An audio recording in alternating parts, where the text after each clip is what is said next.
With that, I'm proud to introduce Dr. Suze Orman.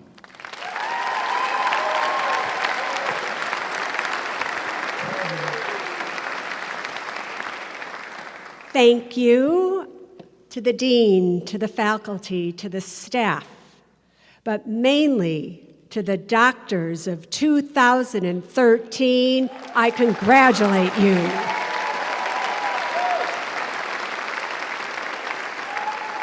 You know, that was an impressive resume you just read, Doctor.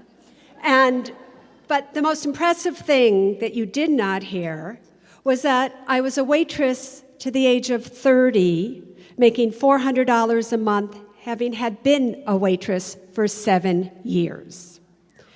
And the reason that's the most impressive thing is that, look at me today, seriously. Anything and everything is possible in your future. And the only thing that is going to hold any of you back, any of the 87 of you before me back, will be you. It will not be anybody else's fault if you don't succeed, but your own. You know, I myself feel that I've been on a tremendous roller coaster with this graduating class. Because whether you know it or not, my niece, Katie Stender, is in this class.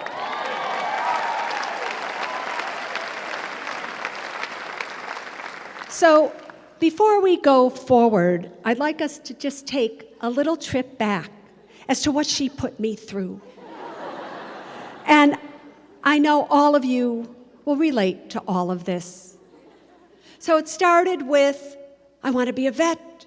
I want to apply to veterinary school. But you know how hard it is? Nobody gets into veterinary school. It's the hardest thing to do. So now all of you are totally freaked, right? And you apply, and you get accepted, and you can't believe it. You are so happy.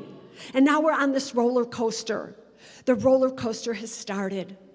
And now you're coming to this great university, and you're looking at your workload, and you just can't believe it. And now you're totally depressed again.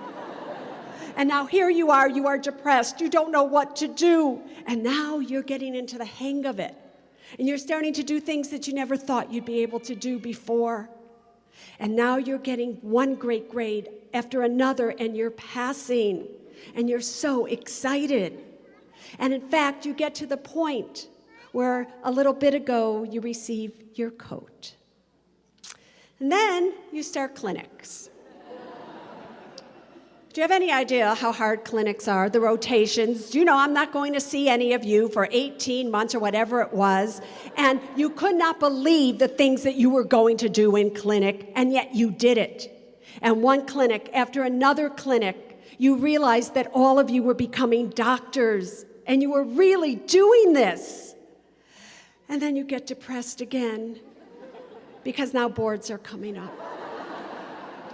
And there's no way you're going to pass these boards. You're going to have to study, and you're still going to fail, and you're going to be the only one who failed. And you're depressed, and you take the boards, and you pass. Now you're happy again. And here we are today, happy. But in a few short days, I can promise you, it's true. Right. To the parents, the friends of these graduates, the aunts, the uncles, the brothers and the sisters, they're all relieved because they're done paying for you. But you now are going to get depressed again because you are going to have to pay for your student loans. And you are thinking to yourself, how is it possible that I am going to pay back $150,000 of student loans? I'm never going to be able to pay them back. What am I going to do? Well, you listen to me, and you listen to me good, class of 2013. There isn't anything you cannot do. I want you to think about this seriously. I want you to think back of all the things that you have done these past 4 years that you said to yourselves, I can't do that. I can't palpate a cow.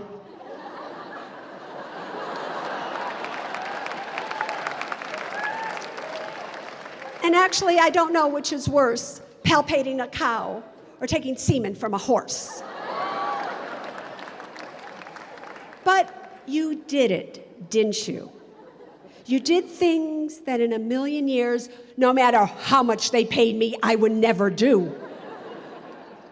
So why do you think that you cannot pay back student loans?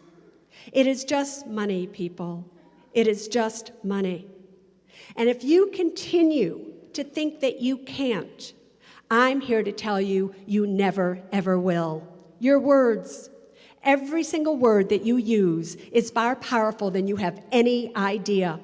Your words have the power to create or the power to destroy, and that choice, doctors, is up to you. You can and will do anything that you want to.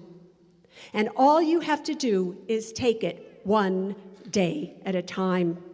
In all the years now that I've been talking about money, and I talk about money more than any single person in this entire world, I have learned that the main internal obstacle to wealth is fear. Fear of loss, fear of failure, fear of being willing to try. If you are afraid of your student loans, I promise you, you will fail at them.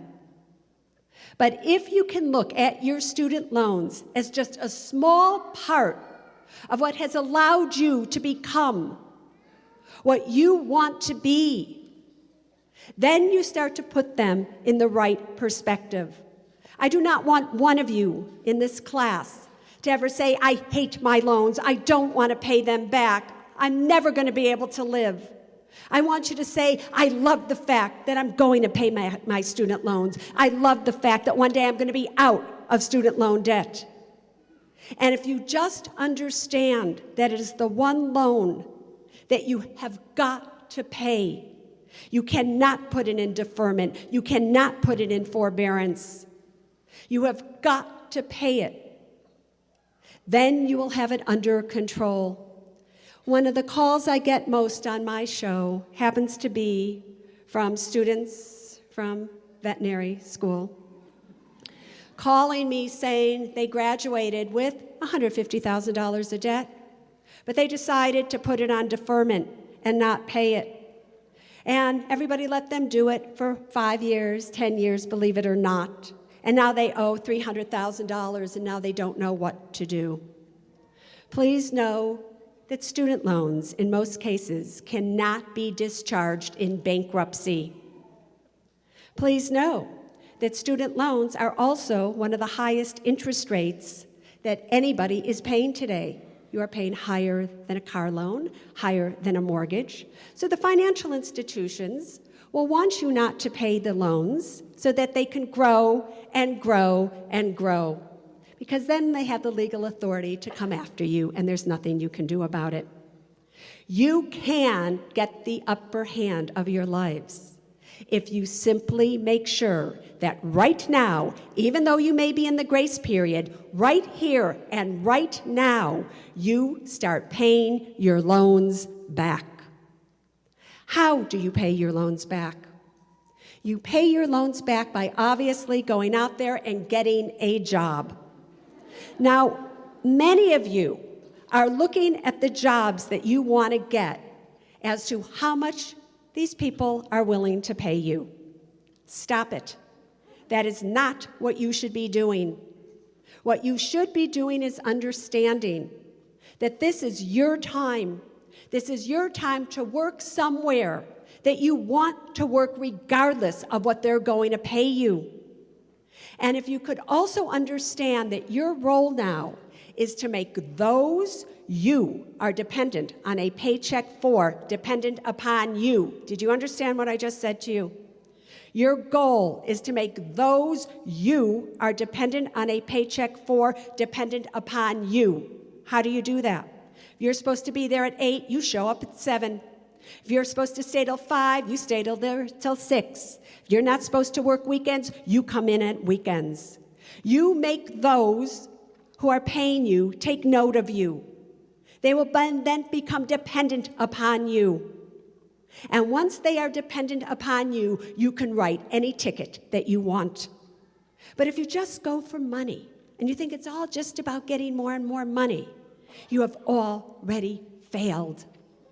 Because you think the power is in the money, and the truth of the matter is the power resides within each and every single one of you. So you think you worked hard in vet school, do you?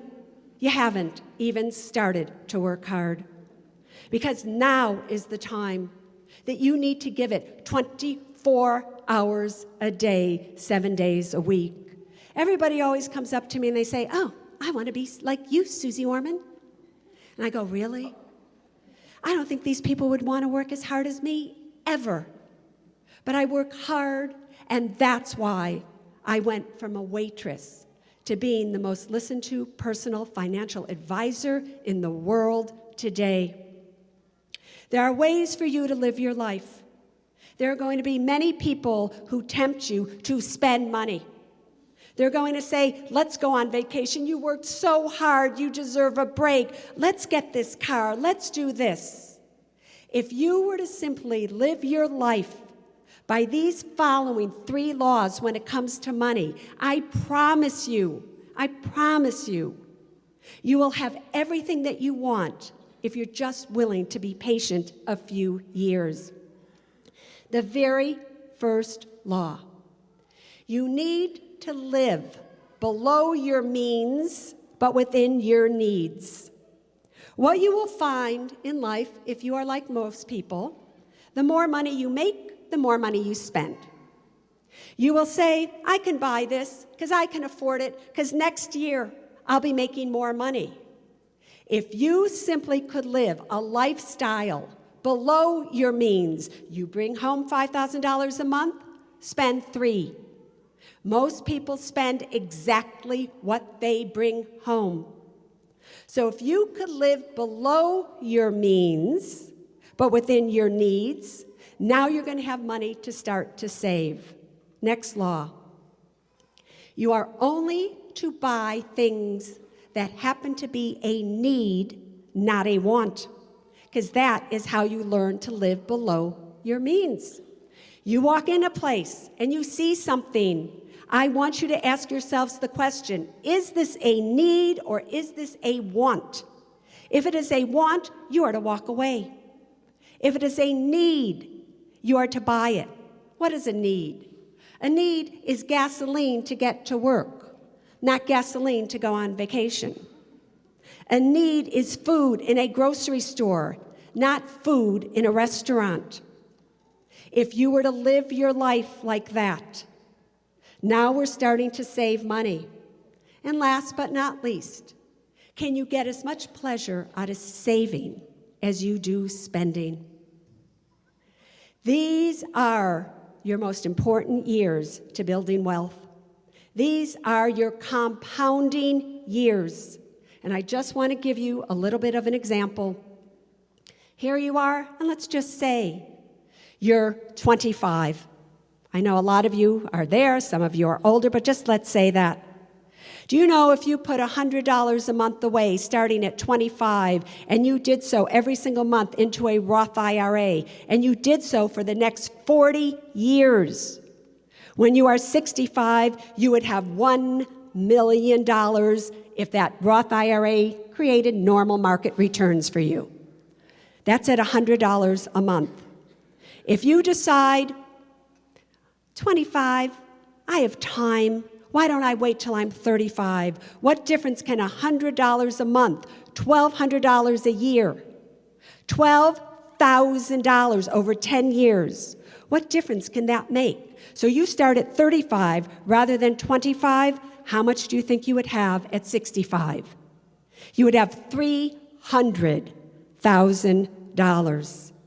Those 10 years cost you $700,000, and that is at $100 a month. Do you understand? The future is in your hands if you make the right decisions with money. You don't have to impress people with what you wear, what you drive.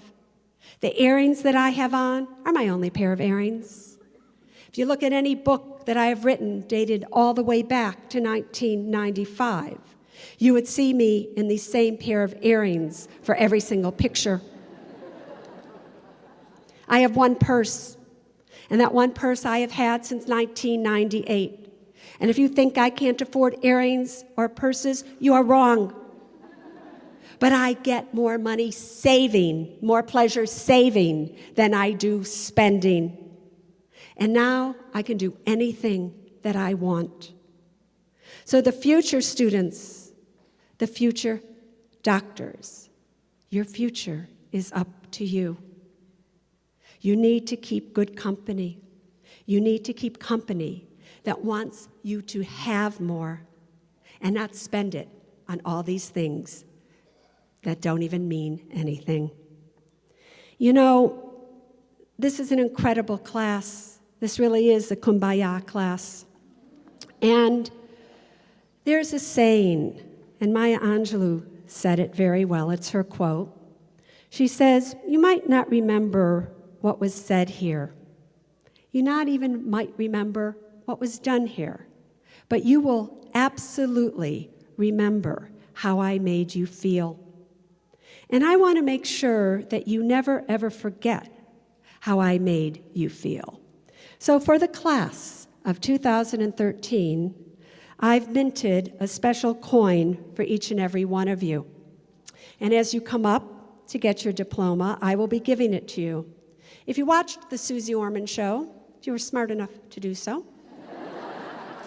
you would see that I end every single show with a saying called people first, then money, then things. That is the divine order of money. You first, people. And you have to have money before you can have things. Most people have more things in their closet than money in their bank account. Wrong. But for your coin, it says on it, pause first, then money, then things.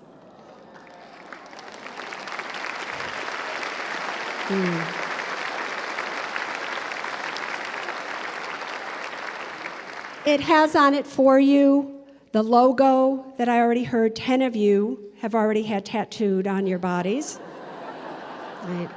And on the back, it says the University of Florida Veterinary School for the class of 2013. Nobody else will ever have this coin. Nobody else will ever have this coin minted for them. So I ask you to keep it, to remember the feeling that you felt today of this great, great accomplishment that very few people have ever attained. You know, every single one of us comes into this world with two wings. One wing is the wing of grace. That wing is flapping by your side 24 hours a day, 7 days a week.